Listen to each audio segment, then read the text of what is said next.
Bab 21, Tamu yang Bengek. Indria terus beristighfar dalam hati untuk menenangkan dirinya sendiri. Dia teramat sangat kesal dengan suaminya karena meminta dia untuk berdandan seperti Sinta yang suka mengumbar aurat.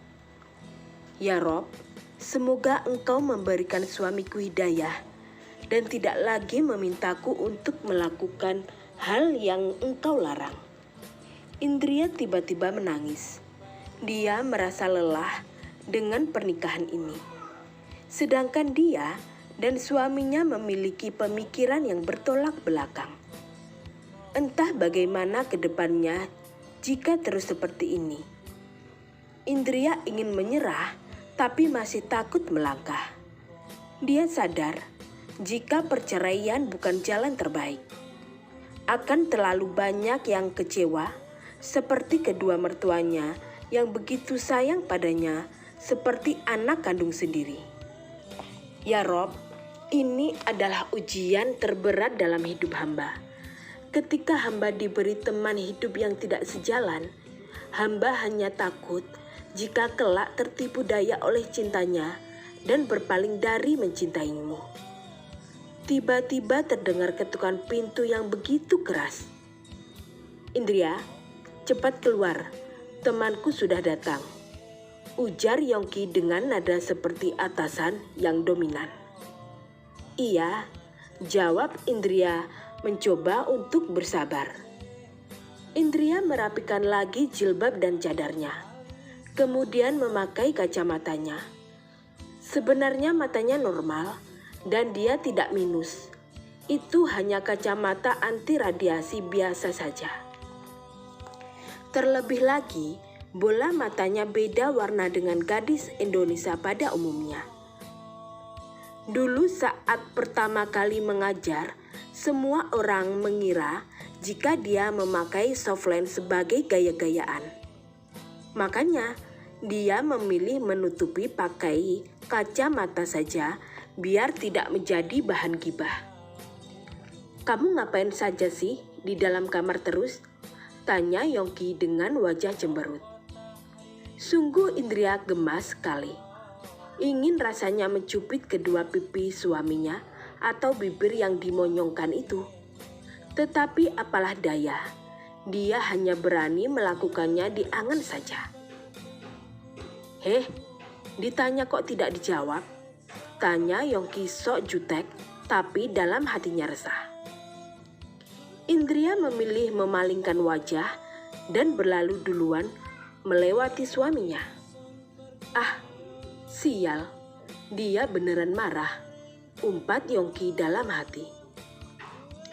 Indria tidak tahu jika sejak tadi Yongki terus mondar-mandir di depan kamarnya ingin memberi penjelasan soal tadi. Tetapi dia tidak berani dan gengsi.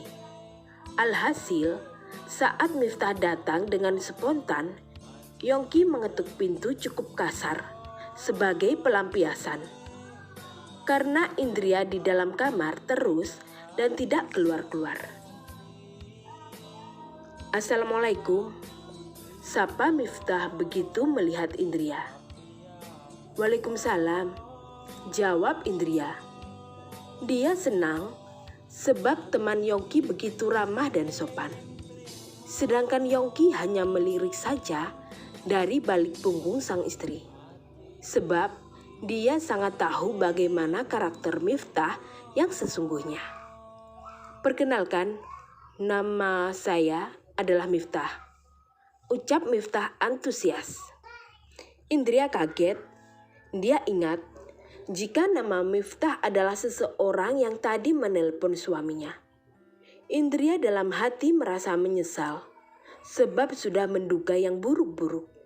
Tetapi kemarahan dia yang terbesar adalah saat Yongki meminta dia untuk berdandan seperti Sinta. Saya adalah Indria, istri Mas Yongki, balas Indria. Oh iya, saya sangat mengidolakan Anda.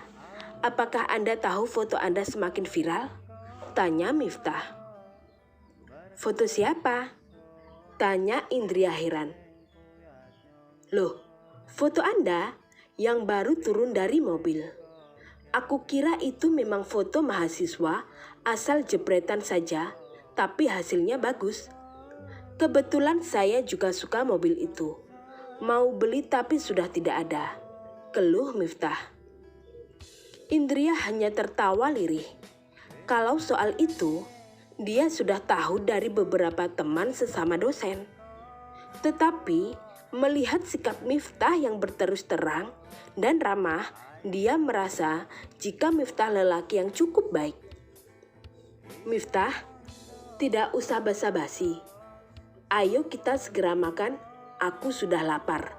Dan nanti malam ada acara apa? Sela Yongki sambil duduk di kursi meja makan. Yah, pokoknya acara penting. Aku juga mengundang anak-anak lain, jawab Miftah nyengir. Selamat makan, semoga suka, ujar Indria ramah. Iya, terima kasih banyak. Maaf jadi merepotkan, balas Miftah. Yongki semakin kesal dengan kedua mata genit Miftah. Dia tidak mengira di depan Indria, sahabatnya itu bisa bersikap alim dan kalem, membuat Yongki merasa jengah. Yongki makan dengan lahap. Dia bergegas menghabiskan isi di atas piringnya.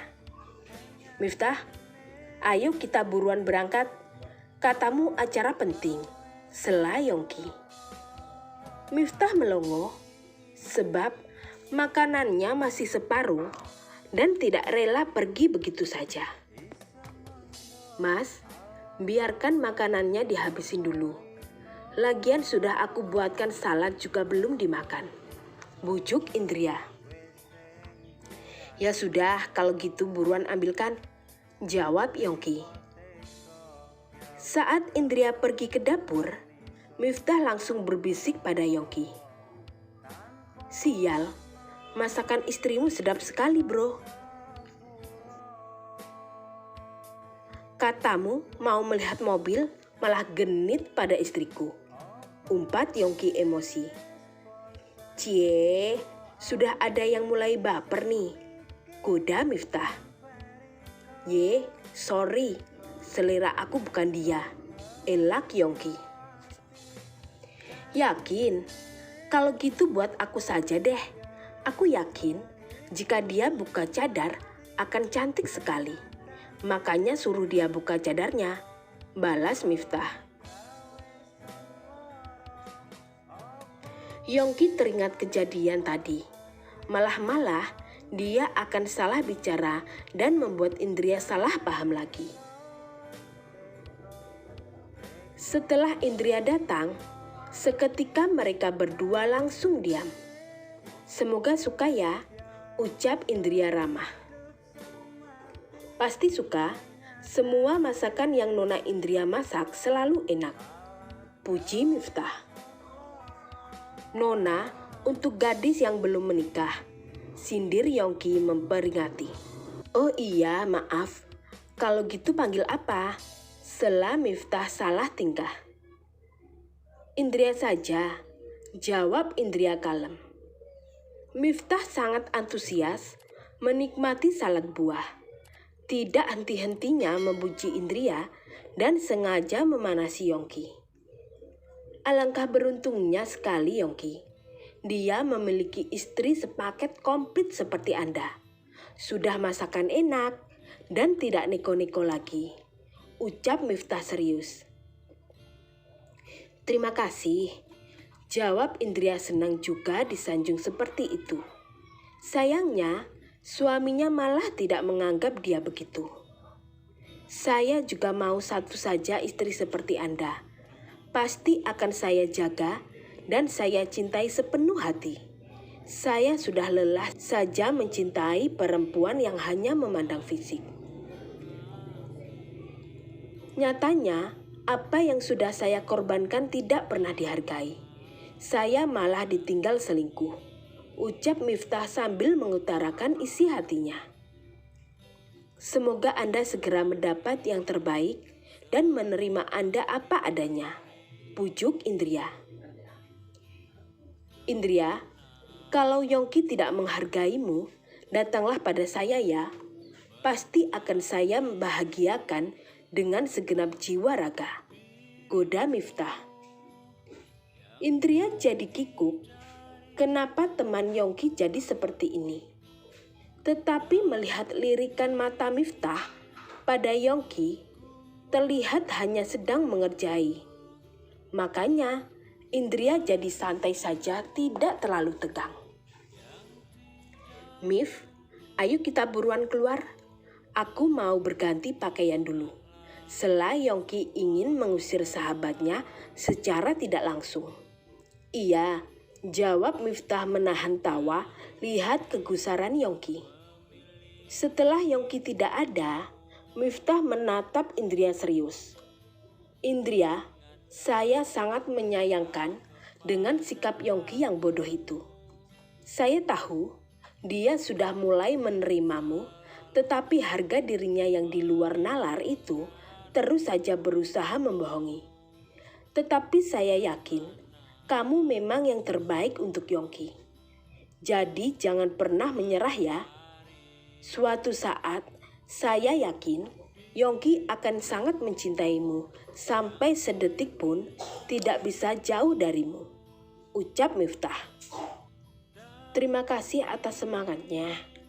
Walau saya sendiri tidak yakin, tapi saya akan berusaha sebaik mungkin, jawab Indria cukup kaget dengan sikap sahabat Yongki yang perhatian. Apa yang membuat tidak yakin? Sinta, dan mungkin masih banyak lagi perempuan di luar. Terlebih lagi Mas Yongki selama ini begitu membanggakan perempuan yang cantik dan seksi. Balas Indria cukup lelah.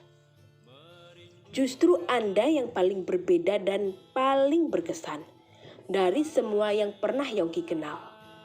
Tapi ya memang harus sabar dengan sikap dia.